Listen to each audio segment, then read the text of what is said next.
Hello students, I am Professor Neeta Fulchanda Gaikwad. Welcome back in our free education channel English Master. Dear students, आज के इस session में हम पढ़ेंगे जो कि हमने HSC आपका हायर सेकेंडरी बोर्ड ने जो इंग्लिश का क्वेश्चन बैंक रिलीज किया है दिस ईयर के लिए। उसका हम सॉल्यूशन देखेंगे और फर्स्ट जो लेसन है आपका एन एस्ट्रोलॉजिस्ट डे, उसका मैंने जो क्वेश्चन बैंक का जो पैसेज था सीन पैसेज 12 मार्क्स का वो ऑलरेडी पढ़ाकर अपलोड कर दिया है, सो आप प्लेलिस्ट में प्लीज चेक कीजिएगा। This is the set number 2 जो आपको सीन पैसेज रहेगा आपके टेक्स्ट बुक में। जो प्रोज सेक्शन में सेकेंड लेसन है ऑन सेइंग प्लीज, ये रहेगा उससे रिलेटेड।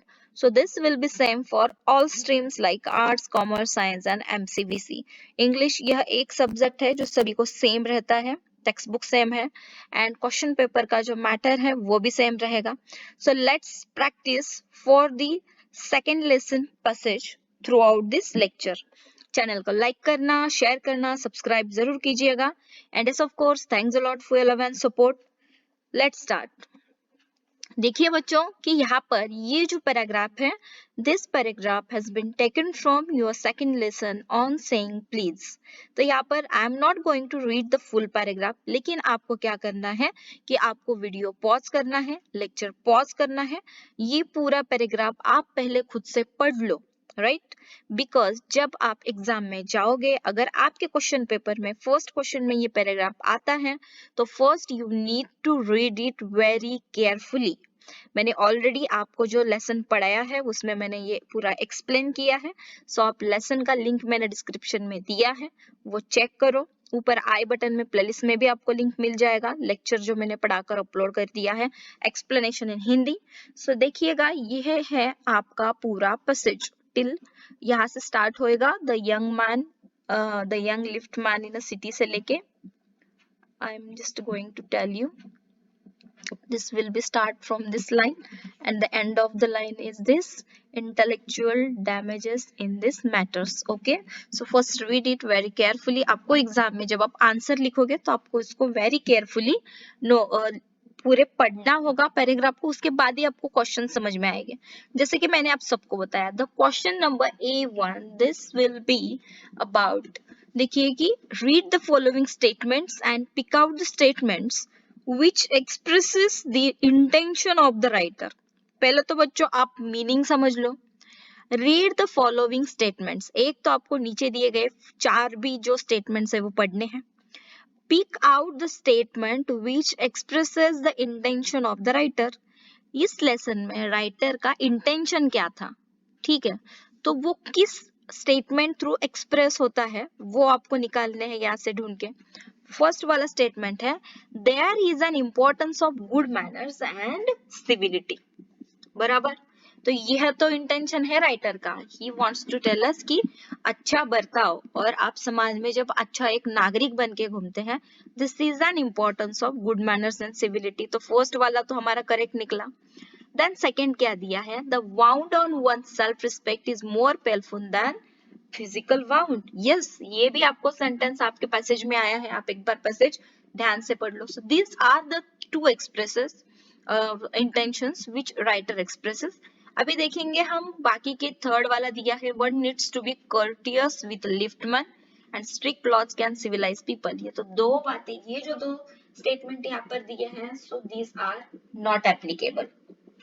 आपके आंसर क्या रहेंगे फिर, स्टेटमेंट नंबर 1 एंड 2। तो आपको आंसर शीट में क्या करना है, एक तो आपको A1 लिखना है, ठीक है, उसके बाद आपको नीचे आएगा कि आंसर A1 लिखना है, ठीक है, क्वेश्चन नंबर 1 A1, और सिर्फ आपको यहाँ पर आंसर्स आपके लिखने हैं। पहले आप फर्स्ट वाला स्टेटमेंट लिख दो, सेकेंड वाला, तो इसको आप फर्स्ट वाले को आपको फर्स्ट 1 मार्क मिलेगा, सेकेंड वाले स्टेटमेंट को आपको 1 मार्क मिलेगा। लाइक दिस आपके यहाँ पर कितने मार्क्स हो गए, 1 + 1 = 2। तो देखो यहाँ पर आपने 2 मार्क्स मिला लिए। Let's see A2, pick out some example. पहले क्वेश्चन पढ़ो, क्वेश्चन का मीनिंग समझ लो, उसके बाद ही आंसर लिखो, क्योंकि बहुत से बच्चे आंसर लिखने में गड़बड़ी करते हैं, हड़बड़ी करते हैं और आंसर वो पूरा रॉन्ग हो जाता है। कि जैसे कि हम हमारे कॉलेज के जो क्वेश्चन पेपर्स है वो चेक करते हैं, तो उसमें ऐसा समझ में आता है कि बच्चे हड़बड़ी में क्वेश्चन ही नहीं पढ़ते और गलत आंसर लिख लेते हैं, लेकिन वही एकदम सिंपल वाला आंसर रहता है, सिंपल वाला क्वेश्चन रहता है। यहाँ पर क्या बताया आपको, pick out some examples of behaviour from the extract that are not punishable under law. Any four, आपको कौन से भी एनी फोर बिहेवियर, यानी कि जो इंसान का यहाँ जो इंसान के बिहेवियर यहाँ पे दिए हैं कि जिसको किसी भी कानून के तहत पनिश नहीं किया जा सकता, कोई भी सजा नहीं है। तो देखिए द फर्स्ट वन क्या है, आंसर इसी तरह से लिखना है आपको क्वेश्चन आंसर शीट पे। A2 लिखिए पहले, उसके बाद ये आंसर स्टार्ट कीजिए। Number 1, the passenger said only top not top please. अगर उसने टॉप कहा है, टॉप प्लीज नहीं कहा, तो इसके लिए कोई भी अदालत उसको सजा नहीं दे सकती। उसके बाद टू बी हॉट और बोरिश, इसके लिए भी कोई आपको सजा नहीं मिल सकती। डिसकर्टेसी, ये तो बैड मैनर्स है, बैड बिहेवियर है, लेकिन इसके लिए किसी भी कानून के तहत आपको सजा नहीं मिलती। And number 4, to be uncivil ill mannered, अगर आप बुरा बर्ताव करते हो तो आपके ऊपर कोई केस ठोक देगा और आप अंदर हो जाओगे और आपको सजा मिलेगी, ऐसी बात नहीं है। दिस इज द मैनर्स, अगर आप समाज में एक अच्छा इंसान बनकर रहना चाहते हो, so these are the things जो आपको ध्यान में रखने हैं। तो ये 4 आपको पॉइंट्स लिखने हैं, यहाँ पर आपने 2 मार्क्स अचीव कर लिए। लेट्स सी A3, ठीक है। क्वेश्चन नंबर A3 क्या है, यहाँ पर हम पहले क्वेश्चन पढ़ेंगे। The passenger damage the liftman self respect, support your answer with some facts from the extract. देखिएगा, तो आपको पैसेज से सम एग्जांपल्स यहाँ पे लिखने हैं, ढूंढ के निकालने हैं कि जो वो पैसेंजर है, ठीक है, तो उसने टॉप प्लीज नहीं बोलते हुए जो लिफ्ट मैन है उसका सेल्फ रिस्पेक्ट डैमेज किया, नुकसान पहुंचाया, ये आपको सपोर्ट करना है, ठीक है। तो यहाँ पर आंसर क्या है, ये सारे आंसर्स आप पढ़ाई करो, लर्न करो, प्रैक्टिस करो। अगर क्वेश्चन पेपर में ये पैसेज आता है तो आपको आउट ऑफ स्कोर करना है, ये बात ध्यान में रख लो। The passenger, instead of politely saying top please, he said top. Even after liftman's concession, harmed the liftman emotionally. तो emotionally वो पूरा टूट गया। The truth also remains that quite often impoliteness is more harmful than physical abuse. यानी कि अगर कोई आपको 2-4 मुक्के मारे, उससे ज्यादा आपके सेल्फ रिस्पेक्ट को अगर कोई धक्का पहुंचाता है तो उससे इंसान बहुत ज्यादा क्या हो जाता है, दुखी होता है। What is worse that it has the cyclic effect. यही आंसर आपको आंसर शीट में लिखना है, तो इसको आपको थोड़ा सा लर्न करना पड़ेगा। अभी देखिए A4 वहां पर है, what if discourtesy is a legal offence, write your response in 30 words. ये है आपका पर्सनल रिस्पॉन्स का क्वेश्चन। हमेशा A4 जो रहता है पर्सनल रिस्पॉन्स, आपका खुद का ओपिनियन आपको यहाँ पर लिखना है कि डिसकर्टेसी इज अ लीगल ऑफेंस, क्या बुरा व्यवहार करना यह कानून की नजरिए से बहुत बड़ा गुनाह है। तो देखिए आंसर क्या लिखेंगे हम, discourtesy is an impolite and rude and ill-mannered behavior। ये क्या है, impolite, rude and ill-mannered behavior है। If law enters the realm of emotions and if it is a legal offense, then such types of offenses cases will be filled now and then। अगर ऐसा होता, किसी से आप बदतमीजी से बात करो तो आपको जेल हो जाए और आपको सजा हो जाए, फिर आप सालों साल जेल में रहो, ऐसी बात नहीं है। अगर ऐसा होता तो हर रोज कितने तो केसेस अदालत में होते और कितने तो मुजरिम जेल के अंदर बंद होते हैं। Informal behavior will be ruined every time people will communicate in a precise manner under the impression of fear of law and order। और फिर लोग एक दूसरे से बात करते वक्त डरते, थोड़ा हिचकिचाते कि इससे बात करूं या ना करूं, ठीक है। तो यह आपने यहाँ पर एक्सप्लेनेशन दिया, ये पर्सनल रिस्पॉन्स का आंसर आप अच्छी तरह से रट लो, इसका आप प्रेपरेशन करो, लर्न करो, रिपीट करो, ठीक है। तो यहाँ पर हमने 2 मार्क्स अचीव कर लिए। This is A5। जैसे कि हम पता है A5 हमारा ग्रामर रिलेटेड क्वेश्चन रहता है, डू एज डायरेक्टर। यहाँ पर ग्रामर का क्या क्वेश्चन आया है, ये आपको 1 मार्क्स के लिए रहेगा, ठीक है। यहाँ पर 2 क्वेश्चन रहते हैं। फर्स्ट वाला क्या दिया है, if I am physically assaulted, it will permit me to retaliate। ठीक है, तो यहाँ पर आपको दिख रहा है, यहाँ पर कॉमा दिख रहा है, आपको यहाँ पर क्या बोला है, choose correct alternative to use unless. Unless का उपयोग करके आपको यह वाक्य वापस से लिखना है। तो देखिए यहाँ पर अनलेस हम यूज करेंगे, ठीक है, unless I am physically assaulted. अभी यहाँ पर देखिएगा, unless I am physically assaulted यहाँ पे भी है, unless I am physically assaulted यहाँ पर भी है, unless I am physically assaulted यहाँ पर भी है, लेकिन यहाँ पर क्या दिया है, unless I am not physically assaulted. लेकिन ये जो आपका स्टेटमेंट है ये पॉजिटिव है, तो निगेटिव यहाँ से निकला जाएगा, ठीक है, यह तो आपका आंसर नहीं रहेगा। उसके बाद ये तीनों में से कोई तो एक रहेगा, फर्स्ट सेकंड थर्ड, तो आप पहचानेंगे कैसे? अनलेस से जैसे आप स्टेटमेंट शुरुआत करते हो तो कॉमा वैसा ही रहेगा, ये बात ध्यान में रख लो, क्योंकि हमको कंपाउंड सेंटेंस में दो सेंटेंस जब जुड़ जाते हैं तो वो एंड बट इट से कनेक्ट होते हैं, तो यहाँ पर हमने अलग अलग ही रखना है। First unless I am physically assaulted, क्योंकि पॉजिटिव सेंटेंस पॉजिटिव रहता है। It will permit me to retaliate, तो यहाँ पर आपको क्या आएगा, सेकेंड वाला जो स्टेटमेंट आएगा वो आपका निगेटिव आ जाएगा, ठीक है। Unless I am physically assaulted, यहाँ पर क्या दिया है, it will permit me to retaliate, ये तो निगेटिव नहीं आया, तो इसको हम क्रॉस कर देंगे, तो यह भी नहीं होगा, फर्स्ट भी नहीं है, फोर्थ भी नहीं है।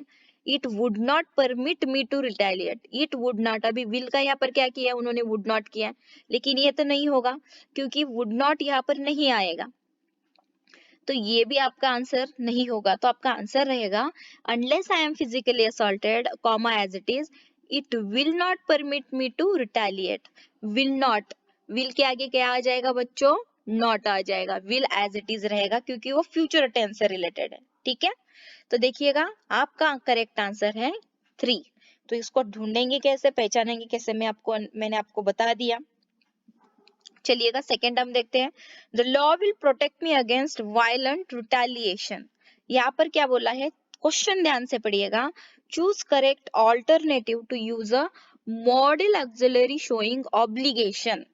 सो बच्चों देखिएगा, ऑब्लिगेशन जो मॉडल ऑक्सिलरी है वो यूज करके आपको यहाँ पर इसका करेक्ट आंसर ढूंढ के निकालना है। तो बच्चों देखिएगा, the law will protect me against violent retaliation, obligation जब आता है, एक बात ध्यान में रखो, जब ऑब्लिगेशन आता है तब आप क्या यूज करेंगे, मस्ट, क्या यूज करेंगे, मस्ट। तो यहाँ पर मस्ट कहाँ पर आ गया, फोर्थ में आ गया, तो आपको आंसर यहाँ पर मिल गया। The law must protect me against violent retaliation, obligation से रिलेटेड कौन सा वर्ड ध्यान में रखना है, मस्ट, ठीक है। सो ये एक चीज ही ध्यान में रखिएगा। So this is your correct answer. चलिएगा A6 है, find out the words from the passage which mean the following. अभी देखिएगा, विच मीन द फॉलोइंग यानी कि आपको इसके सिमिलर वर्ड, जो इनका जो है सिनोनिम्स, समान अर्थ के शब्द आपको ढूंढ के निकालने।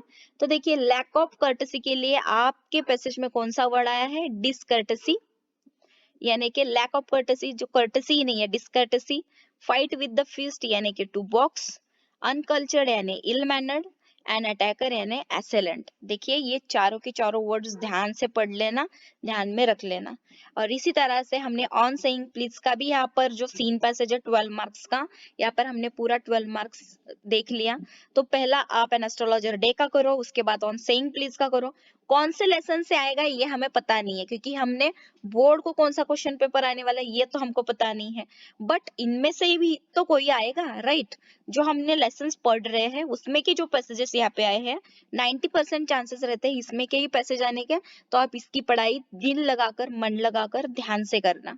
सो चलिएगा, जल्दी मिलते हैं हमारे थर्ड जो है हमारा, जो थर्ड लेसन है उससे रिलेटेड होगा, तो वो मैं जल्दी अपलोड कर दूंगी। उसके बाद हम पोएम्स, राइटिंग स्किल्स एंड आपका जो यूनिट 4 है ड्रामा का सेक्शन, वो भी हम कंटिन्यू करेंगे।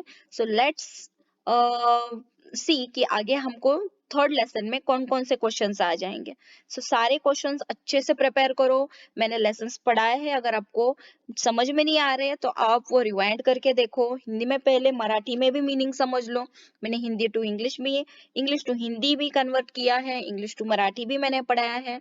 सो Marathi medium students go for the Marathi playlist, Hindi medium students go for the Hindi playlist, and English medium students आपको जो भी लैंग्वेज पता है, यानी कि इफ अगर आपको English to Hindi, English to Marathi, कौन सा भी अगर लैंग्वेज आसान लगता है तो वो आप चेक करो, प्लेलिस्ट में मैंने लिंक दिया है। पहले लेसन लर्न करो, उसके बाद आप ये क्वेश्चन पेपर सॉल्व करो, ठीक है। सो जल्दी मिलते हैं नेक्स्ट लेक्चर में बच्चों, तब तक के लिए take care of yourself, family, friends. Thank you so much and bye bye.